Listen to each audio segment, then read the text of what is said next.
Chapter 1 The Living Word. Scientist name Ernst Mayr, 1904 to 2004. Born on 5th July 1904 in Kempten, Germany, Ernst Mayr, the Harvard University evolutionary biologist who has been called the Darwin of 20th century, was one of the 100 greatest scientists of all time. Mayer joined Harvard's Faculty of Arts and Sciences in 1953 and retired in 1975, assuming the title Alexander Agassiz Professor of Zoology Emeritus. Throughout his nearly 80-year career, his research spanned ornithology, taxonomy, zoogeography, evolution, systematics, and the history and philosophy of biology. He almost single-handedly made the origin of species diversity the central question of evolutionary biology that it is today. He also pioneered the currently accepted definition of a biological species. Mayer was awarded the three prizes widely regarded as the Triple Crown of Biology: the Belzon Prize in 1983, the International Prize for Biology in 1994, and the Crafute Prize in 1999. Mayer died at the age of 100 in the year 2004. Now, starting with the chapter The Living Word. How wonderful is the living world! The wide range of living types is amazing. The extraordinary habitat in which we find living organisms, be it cold mountains, deciduous forests, oceans, freshwater lakes, desert or hot springs, leave us speechless. The beauty of a galloping horse, of the migrating birds, the valley of flowers, or the attracting shark evokes awe and a deep sense of wonder.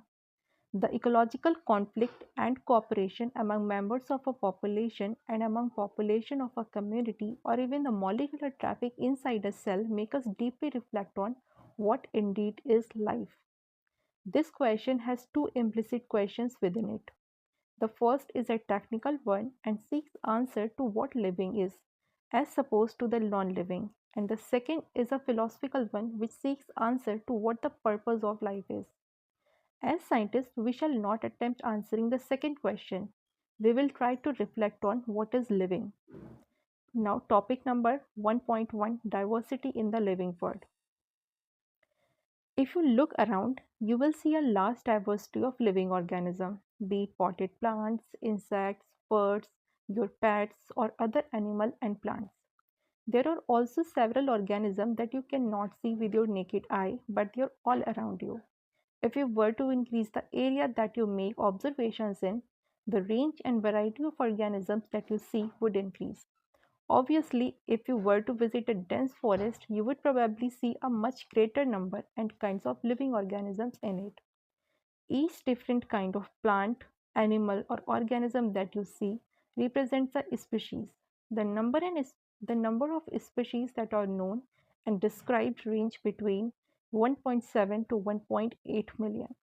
This refers to biodiversity or the number and types of organisms present on Earth. We should remember here that as we explore new areas and even old ones, the new organisms are continuously being identified.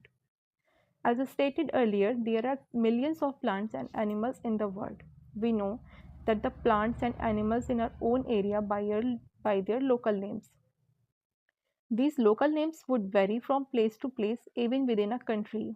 Probably you would recognize the confusion that would be created if we did not find ways and means to talk to each other to refer to organism we are talking about. Hence, there is a need to standardize the naming of living organisms such that a particular organism is known by the same name all over the world. This process is called nomenclature. Obviously, nomenclature or naming is only possible when the organism is described correctly and we know to what organism the name is attached to. This is identification. In order to facilitate the study, number of scientists have established procedures to assign a scientific name to each known organism. This is based on agreed principles and criteria which are provided in International Code for Botanical Nomenclature (ICBN). You may ask, how are animals named? Animal taxonomists have evolved International Code of Zoological Nomenclature (ICZN). The scientist name ensures that each organism has only one name. Description of any organism should enable the people in any part of the world to arrive at the same name. They also ensure that such a name has not been used for any other known organism. Biologists follow universally accepted principles to provide scientific names to known organisms. Each name has two components, the generic name and the specific epithet. This system of providing a name with two components is called binomial nomenclature. This naming system given by Carolus Linnaeus is being practiced by biologists all over the world. This naming system using a two-word format was found convenient. Let us take the example of mango to understand the way of providing scientific names better. The scientific name of mango is written as Mangifera indica. Let us see how it is a binomial name. In this name, Mangifera represents a genus, while indica is a particular species or a specific epithet. Other universal rules of nomenclature are as follows. First, biological names are generally in Latin and written in italics. They are Latinized or derived from Latin irrespective of their origin. The first word in a biological name represents the genus, while the second component denotes the specific epithet. Both the words in a biological name, when handwritten, are separately underlined or printed in italics to indicate their Latin origin. The first word denoting the genus is starting with a capital letter, while the specific epithet starts with a small letter. It can be illustrated with the example of Mangifera indica. Name of author appears after the specific epithet, which is at the end of the biological name and is written in an abbreviated form. Example, Mangifera indica Linn. It indicates that this species was first described by Linnaeus. Since it is nearly impossible to study all the living organisms, it is necessary to devise some means to make this possible. This process is called classification. Classification is the process by which anything is grouped into convenient categories based on some easily observable characters. For example, we easily recognize groups such as plants or animals or dogs, cats, or insects. The moment we use any of these terms, we associate certain characters with the organism in that group. What image see when you think of a dog? Obviously, each one of us will see dogs and not cats. Now, if we were to think of Alsatian, we know what we are talking about. Similarly, suppose we were to say mammals, you would of course think of animals with external ears and body hair. Likewise, in plants, if we try to talk of wheat, the picture in our mind will be of wheat plant, not of rice or any other plant. Hence, all these dogs, cats, mammals, wheat, rice, plants, animals, etc. are convenient categories we use to study organism. The scientific term for these categories is taxa. Have you must recognize that taxa can indicate categories at very different level. Plants also form a taxa. Wheat is also a taxa. Similarly, animals, mammals, dogs are all taxa. But you know that a dog is a mammal and mammals are animals. Therefore, animals, mammals, and dogs represent taxa at different levels. Hence, based on characteristics, all living organisms can be classified into different taxa. This process of classification is taxonomy. External and internal structure along with the structure of cell, development process, ecological information of organism are essential and form the basis of modern taxonomic studies. Hence, characterization, identification, classification and nomenclature are the processes that are basis to taxonomy. Taxonomy is not something new. Human beings have always been interested in knowing more and more about the various kind of organism, particularly with reference to their own use. In early days, human beings needed to find sources for their basic needs of food, clothing, and shelter. Hence, the earliest classification was based on the uses of various organisms.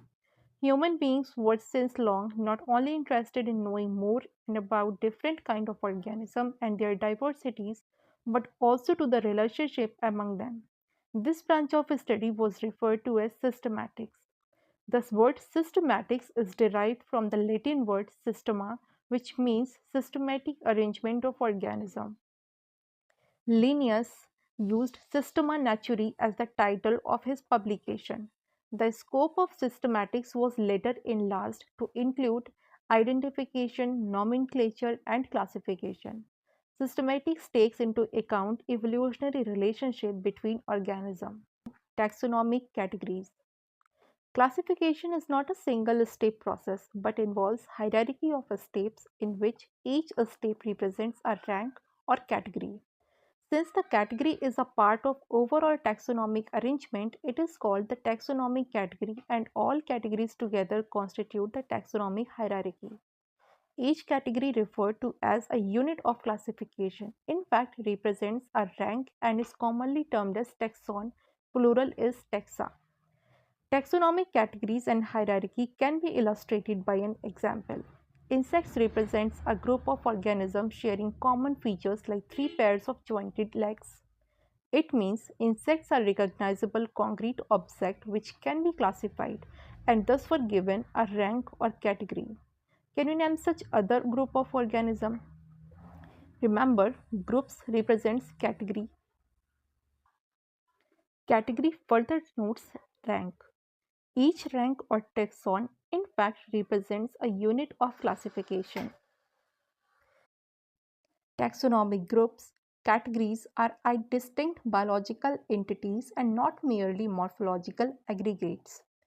Taxonomic studies of all known organisms have led to the development of common categories such as kingdom, phylum or division for plants, class, order, family, genus and species.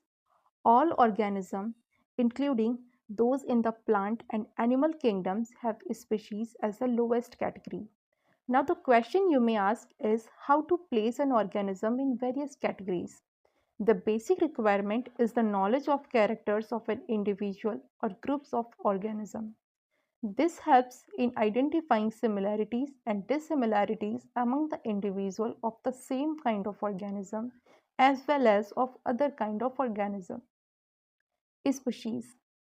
Taxonomic studies consider a group of individual organisms with fundamental similarities as a species. One should be able to distinguish one species from other closely related species based on the distinct morphological differences. Let us consider Mangifera indica, Solanum tubersum for potato, and Panthera leo for lion.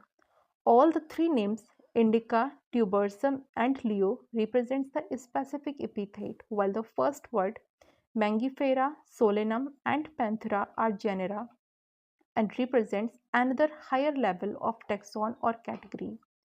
Each genus may have one or more than one specific epithet representing different organisms but having morphological similarities. For example, Panthera has another specific epithet called tigris, and Solanum includes species like Nigrum and Melongena. Human beings belong to the species Sapiens, which is grouped in the genus Homo. The scientific name thus for human being is written as Homo sapiens. Now genus. Genus comprises a group of related species which has more characters in common in comparison to species of other genera. We can say that genera are aggregates of closely related species. For example, potato and brinjal are two different species but both belong to the genus Solanum. Lion, Panthera leo, leopard, Panthera pardus, and tiger, Panthera tigris, with several common features, are all species of the genus Panthera. This genus is different from another genus, Felis, which includes cats. Now, family. The next category, family, has a group of related genera with still less number of similarities as compared to genus and species. Families are characterized on the basis of both vegetative and reproductive features of plant species. Among plants, for example, three different genera, Solanum, Petunia, and Datura, are placed in the family Solanaceae. Among animals, for example, genus Panthera, comprising lion, tiger, leopard, is put along with genus Felis, cats in the family Felidae. Similarly, if you observe the features of a cat and a dog, you will find some similarities and some differences as well. They are separated in two different families, Felidae and Canidae respectively. Then order. You have seen earlier that categories like species, genus, and families are based on a number of similar characters. Generally, order and other higher taxonomy categories are identified based on the aggregate of characters. Order, being the higher category, is the assemblage of families which exhibit a few similar characters. The similar characters are less in number as compared to different genera including in a family. Plant family like Convolvulaceae, Solanaceae are included in the order Polymoniales, which mainly based on the floral characters. The animal order Carnivora includes families like Felidae and Canidae. Then class. The category includes related orders. For example, order Primata comprising monkey, gorilla, and gibbon is placed in class Mammalia along with the order Carnivora, which includes animals like tiger, cat, and dog. Class Mammalia has other orders too. Then phylum. Classes comprising animals like fishes, amphibians, reptiles, birds, along with mammals constitute the next higher category called phylum. All these based on the common features like presence of notochord and dorsal hollow neural system are included in phylum Chordata. In case of plants, classes with a few similar characters are assigned to a higher category called division. Then, kingdom. All animals belonging to various phyla are assigned to a higher category called kingdom Animalia in the classification system of animals. The kingdom Plantae, on the other hand, is distinct and comprises all plants for various reasons. Henceforth, we will refer to these two groups as animal and plant kingdom. The taxonomic categories from species to kingdom have been shown in ascending order, starting from species, which is species, then genus, then family, then order, then class, then phylum or division, and then kingdom. These are broad categories. However, taxonomists have also developed subcategories in this hierarchy to facilitate more sound and scientific placement of various taxa. Now, can you recall the basis of arrangement? Say, for example, as we go from species to kingdom, the number of common characteristics goes on decreasing. Lower the taxa, more are the characteristics that the members within the taxon share. Higher the category, greater is the difficulty of determining the relationship to other taxa at the same level. Hence the problem of classification becomes complex. Now, this table indicates the taxonomic categories to which some common organism like housefly, man, mango, and wheat belong. Common name man with biological name Homo sapiens, genus is Homo, family will be Hominidae, order Primata, class Mammalia, phylum is Chordata. Common name housefly, biological name Musca domestica, genus Musca, family Muscidae, order Diptera, class Insecta, phylum is Arthropoda. Then common name mango, biological name Mangifera indica, genus Mangifera, family Anarcardiaceae, order Sapindales, class Dicotyledone, division Angiospermae. Common name wheat, biological name Triticum aestivum, genus Triticum, family Poaceae, order Poales, class Monocotyledone, and division is angiospermy. This is it for this chapter Living Word. We will meet with the next chapter Biological Classification.